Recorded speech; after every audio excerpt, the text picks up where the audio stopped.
Assalamualaikum warahmatullahi wabarakatuh. Selamat pagi, siang, dan sore.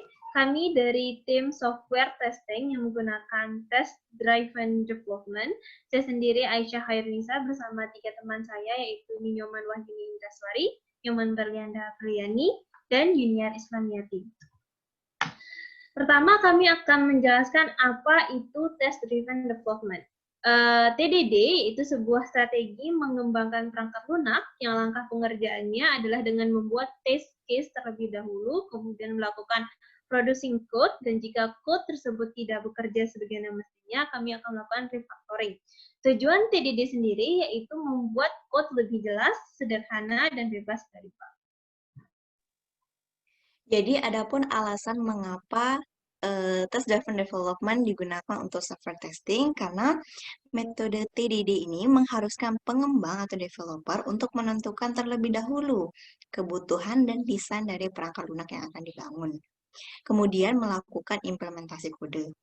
Di sini ada pun poin penting dalam metode TDD, yaitu pengembang perangkat lunak ini berfokus pada spesifikasinya, karena pada TDD, validitas dari kode ini pasti terjamin saat sistem selesai dibuat, sehingga mempercepat waktu pengembangan program ketika memperkerjakan proyek dalam skala yang besar. Selanjutnya, adapun keuntungan dari penggunaan test driven development, ada 4 poin di sini. Poin pertama yaitu desain yang lebih baik. Jadi seperti yang sudah dijelaskan sebelumnya, TDD ini dianggap dalam banyak kasus sebagai proses desain daripada proses testing. Karena tadi sebelumnya menentukan kebutuhan dan desain. Hal ini dikarenakan kode tes yang ditulis di awal cenderung lebih kohesif. Jadi kohesif ini maksudnya melekat satu dengan yang lainnya, serta mengurangi coupling. Coupling ini ketergantungan antara modul satu dengan modul lainnya. Poin yang kedua yaitu efisiensi, di mana test driven development ini akan mengidentifikasikan kesalahan atau error dengan cepat ketika kode baru ditambahkan ke dalam sistem. Selain itu, dengan menerapkan TDD, kita tidak perlu lagi membuat tes setelah implementasi kode selesai. Poin yang ketiga yaitu tes aset, di mana test case yang ditulis secara otomatis dalam TDD. Dan ketika ada sebuah peningkatan atau modifikasi perubahan pada kode, maka unit test secara otomatis dapat mengidentifikasikan terjadinya cacat, defek baru pada kode. Dan poin keempat yaitu mengurangi defect injection, di mana dengan penggunaan TDD atau Test Driven Development ini, developer atau pengembang dapat mengetahui apakah perubahan tersebut atau perubahan yang dilakukan mengakibatkan kesalahan pada kode yang sudah jadi ataupun kode yang baru. Selanjutnya yaitu ada where dan when. Where yaitu test driven development digunakan untuk menguji fungsionalitas seperti pengujian kode memiliki spesifikasi dan persyaratan fitur yang terbukti lulus pengujian. Sedangkan when yaitu test driven development digunakan pada saat melakukan pengujian suatu komponen aplikasi dari fitur-fitur atau tampilan pada perangkat lunak. Selanjutnya di sini ada how, di mana kita membagi menjadi dua, yaitu implementation dan refactoring. Untuk implementasinya, program dilakukan dengan menerapkan metode TDD. Di sini pun ada alur kerjanya. Hal yang pertama dilakukan ketika menerapkan metode TDD adalah membuat unit test atau menambahkan tes. Untuk pertama kali tes dijalankan, hasilnya maka akan error ataupun tidak berhasil. Sebab sebelum terdapat kode apapun yang membuat tes menjadi terpenuhi. Setelah pengembang menemukan error, dilakukannya pembuatan kode sampai tes yang dibuat berhasil terpenuhi. Pengembang akan terus melakukan revisi kode program, dan apabila tes pertama sudah berhasil terpenuhi, maka akan berganti ke tes-tes berikutnya sesuai fungsinya masing-masing. Apabila semua unit tes sudah berhasil dijalankan, maka pengembang sistem selesai dibangun. Untuk selanjutnya ada penjelasan mengenai refactoring. Jadi di sini ada refactoring, di mana refactoring ini dilakukan untuk memperhitungkan hasil pengujian agar fitur tetap dapat bekerja sebagaimana mestinya sesuai spesifikasi. Di sini ada unit test, yaitu pengembang menuliskan unit terlebih dahulu sesuai spesifikasi dan bisnis proses dari sistem yang diinginkan oleh pengguna. Terus tahap selanjutnya ada pengkodean, di mana setelah membuat unit test, pengembang menulis kode program untuk menyelesaikan unit test sampai tidak terjadinya error. Yang ketiga, di sini ada refactoring, yaitu menguji struktur program agar lebih mudah dipahami dan dimodifikasi tanpa harus mengubah dari behavior program. Selanjutnya, Selanjutnya yaitu Test Driven Development dalam pengembangan aplikasi IMDb berbasis web.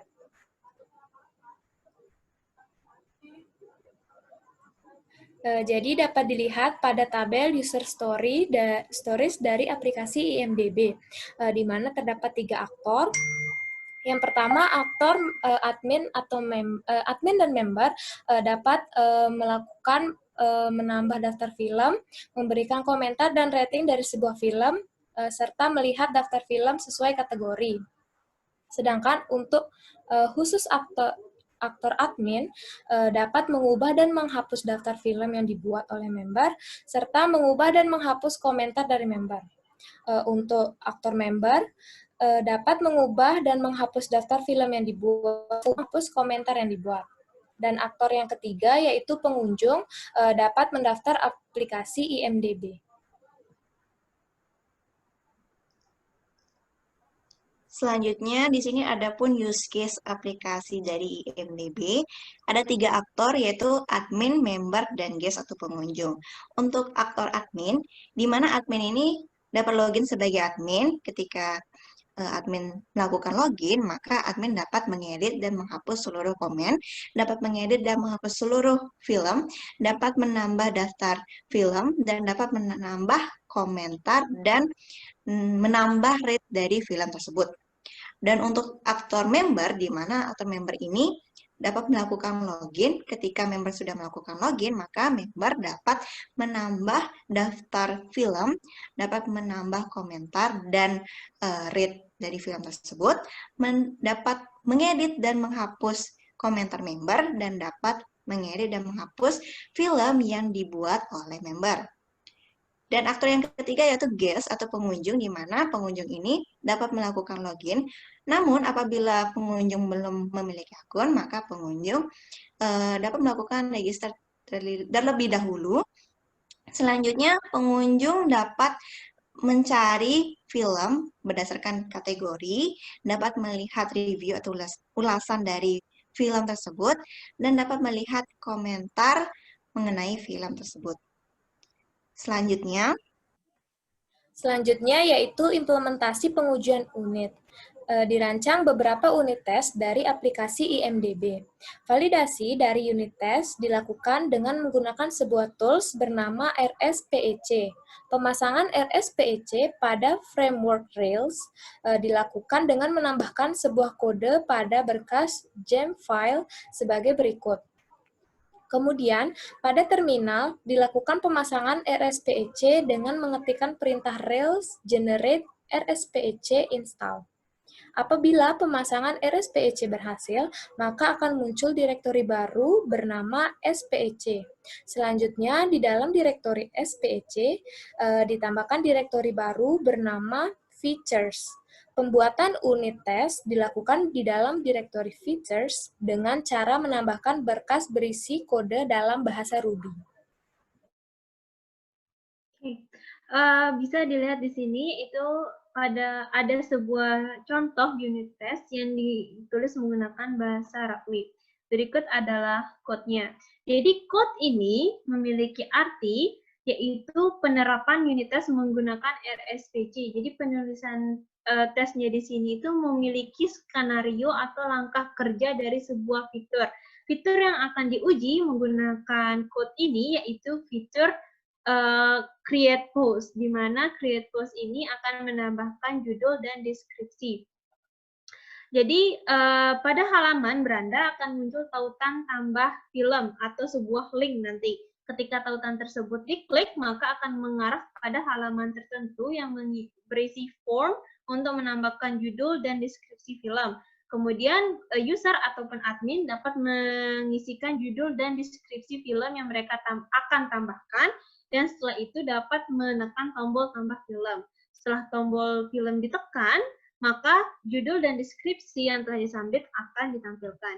Bisa dilihat di sini. Di sini ada klik link, di mana klik link di sini itu membuat sebuah tautan, di mana tautannya memiliki nama tambah film. Jadi ketika tambah film ini diklik, maka akan muncul dua form, yaitu fill in judul dan deskripsi yang akan menyimpan hasil dari masing-masing formnya kepada variabel sendiri, yaitu judul dan deskripsi.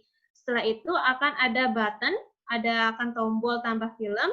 Ketika tombol tambah film ini ditekan, maka halaman tersebut akan memiliki konten, judul, dan deskripsinya disimpan berdasarkan variabel yang di atas. Seperti itu. Jadi, code tersebut akan diuji validitasnya. Jadi, pengujian validitas dilakukan dengan cara mengetikkan RSPC pada lokasi project melalui terminal. Jadi, berikut adalah terminalnya, kemudian diketikkan RSPC, tapi bisa dilihat di sini bahwa contoh yang di sini mengalami kegagalan tes. Kenapa dia mengalami kegagalan tes? Karena bisa dilihat, jika kita menggunakan RSPC, maka yang salah akan diperlihatkan langsung nama berkasnya, letaknya, dan sebagainya. Bisa dilihat di sini, yang salah itu adalah fill in title with title. Kenapa salah? Karena pada code kami tidak menggunakan fill in title, kami menggunakan judul. Oleh karena itu, filenya tidak visible, dia tidak bisa menemukan unable to find visible file title seperti itu. Nah, jika pengembang telah mengetahui salahnya di mana, penyebabnya apa, pengembang tinggal memperbaiki sesuai pesan kesalahan yang ditampilkan atau melakukan refactoring kode sampai kodenya berhasil dieksekusi. Selanjutnya, jadi berdasarkan user stories yang telah dibuat pada halaman sebelumnya, yaitu tabel 1, dihasilkan 15 unit tes pada aplikasi IMDb ini. Untuk fitur-fitur tiap unit tesnya ditunjukkan pada tabel 2 atau tabel di bawah ini, di mana setiap unit tes telah berhasil diuji menggunakan RPSC. Jadi, di sini ada 15 fitur, mulai dari create post, display post, dan lain-lain. Nanti untuk fitur-fitur ini akan diuji menggunakan unit tes pada kode sebelumnya ya. Dan apabila gagal, maka dilakukan refactoring ulang. Dan di sini 15 fitur ini telah diuji dan hasilnya berhasil. Dan di bawah ini merupakan tampilan pengujian unit tes yang berhasil dieksekusi. Di sini tampilannya menggunakan RSPC, diuji menggunakan RSPC, dan 15 example tadi atau 15 fitur tadi diuji dan hasilnya berhasil. Selanjutnya,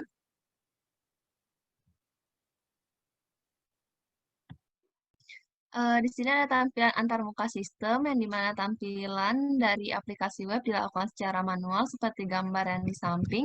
Di sini gambar yang di samping ini menunjukkan tampilan halaman beranda pada aplikasi IMDb.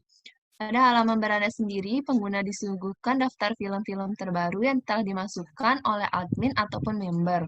Pengguna sendiri dapat mengelompokkan film berdasarkan pada genre ataupun kategorinya. Selanjutnya di sini ada tampilan antarmuka pada halaman tambah daftar film. Jadi ketika pengunjung melakukan registrasi dan tercatat sebagai member IMDb, maka pengunjung memiliki hak akses untuk menambahkan daftar film yang diinginkan. Selanjutnya. Selanjutnya yaitu gambar ini merupakan tampilan antarmuka untuk post review. Jadi member dapat menuliskan komentar dan rating berupa pemberian bintang, nilai maksimal rating memiliki bobot 5. Pada tampilan review film, semua bobot rating yang diberikan oleh pengguna akan dirata-rata dan disajikan dalam bentuk bintang.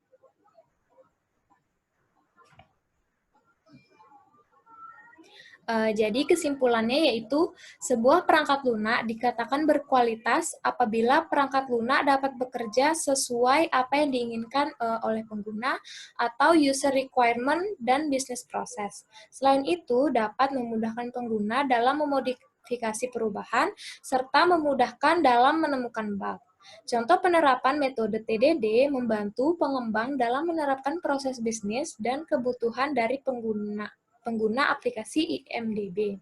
Selain itu, juga memudahkan pengembang menemukan kesalahan ketika mengimplementasikan kode program. Pengujian unit tes menggunakan RSPEC membantu pengembang dalam menangani kesalahan dan memudahkan menambah fitur baru dari aplikasi web. Oke, sekian presentasi dari kelompok kami. Jika ada salah-salah kata mohon dimaafkan, dan jika terdapat pertanyaan silahkan ditulis di diskusi di bawah. Wassalamualaikum warahmatullahi wabarakatuh. Selamat pagi, siang, dan sore.